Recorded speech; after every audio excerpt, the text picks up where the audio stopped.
Well, welcome to 10-Minute Record Reviews, episode number 75. And this time we're going to talk about McCoy Tyner's album from 1967, his first release on Blue Note after leaving the John Coltrane Classic Quartet in early 66, called The Real McCoy.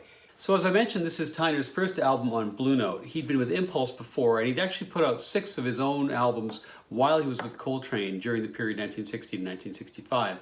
Almost all of those had been, well, all the studio albums were basically trios with Tyner paired with different drummers and bass players. But this is the first album of the Post-Coltrane era, and on this album he writes all of the compositions, which is a first. So Tyner was born in Philadelphia in 1938. He doesn't actually start playing the piano until he's 13, but he's clearly quite gifted. Goes to music college, and by his late teens he's gigging around the Philadelphia music scene. Philadelphia, incidentally, was actually quite a cradle of jazz at that particular time. Slightly older than Tyner were a couple of musicians, Benny Golson and Art Farmer, who had started the Jazz Tet. And in 1960 they invited Tyner to come and join them. They put out one album, Meet the Jazz Tet. You can see just on the left-hand side here, Tyner tinkling away on the keys. Soon after, he was invited to join John Coltrane in the middle of 1960. And that's a fairly momentous development, not just for Tyner, but obviously for the future of jazz and for the benefit of jazz fans worldwide. Coltrane and Tyner had actually known each other growing up in Philadelphia. And after Coltrane invited Tyner to join him, Tyner ends up playing on 37 or 38 Coltrane albums, and that's only in the period 1960 to 1965. Now, of course, not all of those are released at the time. A lot of those are posthumous albums and so on, but still an enormous amount of work they did together. And it's also worth noting that they had enormous respect for each other in that they typically did not want to play with anybody who played the same instrument as the other. So in other words, Coltrane would not record with another piano player if Tyner weren't available. He would just do something different without piano.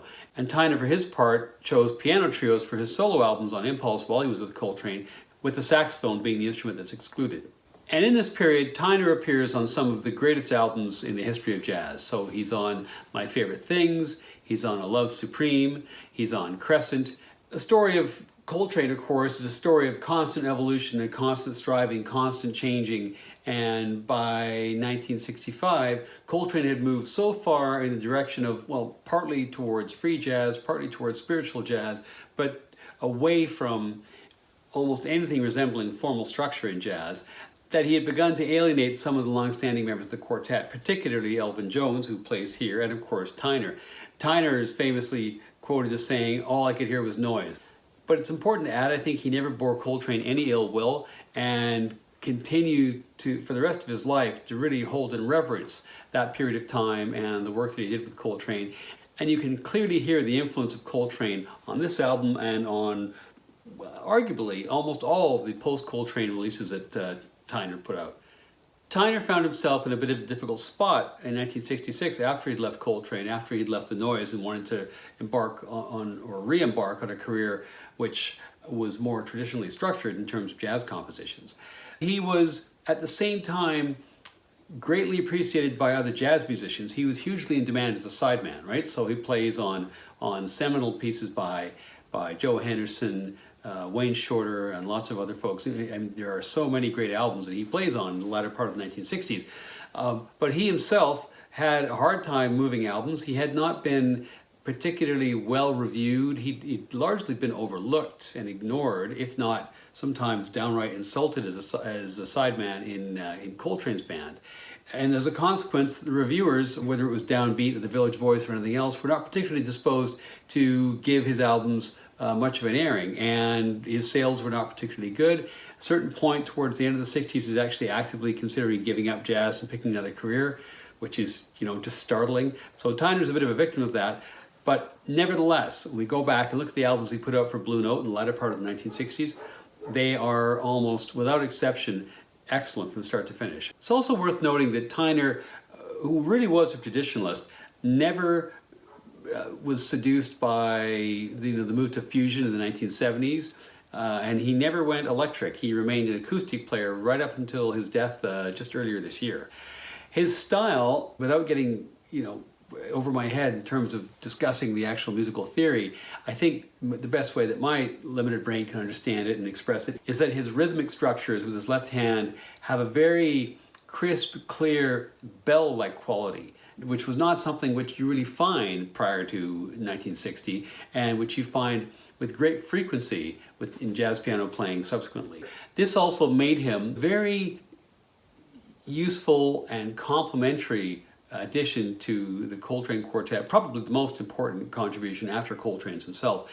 And it's actually an interesting process to think about, well, how good would Coltrane have been without Tyner as a counterpoint? An absolutely complementary sonic partnership. So the music, as I mentioned, all the tunes are written by Tyner. Starts off with what has become a standard, Passion Dance. The main theme's got Tyner providing a whole series of monotones with the left hand. Then you've got the piano and the sax providing that famous ba-ba-da-ba-da-ba-da, ba-ba-da-ba-da-ba-da-bup rhythm as the main melody. You get a lovely little solo from Tyner. Songs played at a very fast pace, and you've got Jones really laying on a lot of cymbals. And just a word about Elvin Jones and his ability to play polyrhythms, which again, in lay terms is just being able to play, multiple different beats or rhythms on a drum kit, which may not seem like they should synchronize, but they actually do. To keep all that going in your head with such delicacy is something that very few people can do, and Elvin Jones could do it all day long. And this first cut, Passion Dance, is a classic example of why Elvin Jones is often said to be the greatest drummer that ever lived. There's a great solo from Henderson as well, some really fast runs. He's a much funkier player than Coltrane. There's still a very similar tone, but the style of playing is different. And you have to think that Tyner had to be really quite focused on what the sax sound was going to be on this first post-Coltrane date of his, just because the associations would have been so strong for his audience. Anyway, this is an intense cut, fast-paced stuff, really quite thrilling, and a great way to start the album.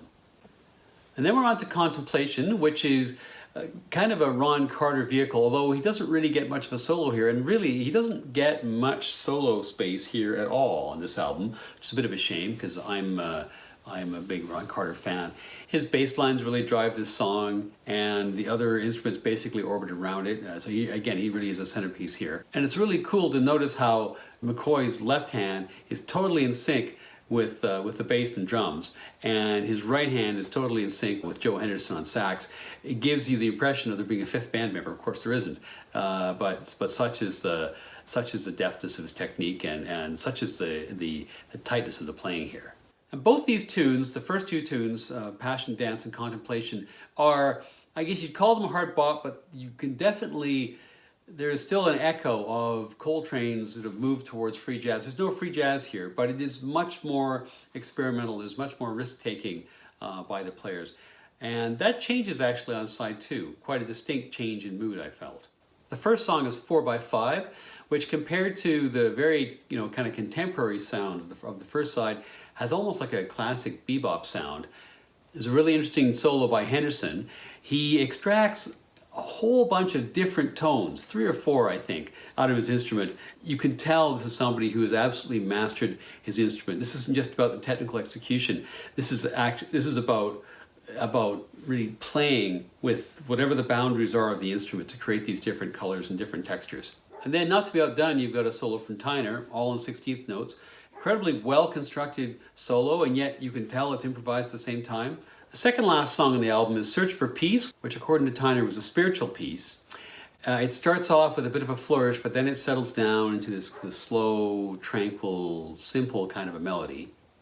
And in his solo, there's another distinct tone from Henderson, right, who, for me is a standout in this album. Like, he never dominates, but his sort of sympathetic contributions are so varied and so sublime. And then a beautiful solo from Tyner, and then a second solo from Henderson, which is just glorious. This whole tune, actually, is glorious, and to me, it's the total high point of the album.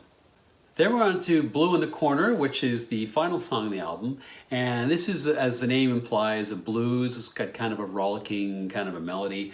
It's got a very good Tyner solo. That said, I'm not as drawn to this tune as I am to some of the other songs on the album. I wouldn't say it's a low point, but it's maybe the least compelling of the 5 tunes. Anyway, that brings the album to a close. If you put yourself into McCoy Tyner's piano seat or shoes or what have you, this is a difficult time for him because he's been part of a very successful group. I mean, you know, they've touched the heavens, as it were, with the music that he's participated in over the last few years. But he himself has not gotten that much credit for it. What he delivers here is superb. It is jazz, which is at the same time is, you know, much more rooted in more formal and more traditional jazz structures, much more recognizable as jazz to the Coltrane audience, some of whom, and some of the critics as well, who had become a bit alienated by the directions Coltrane was moving in.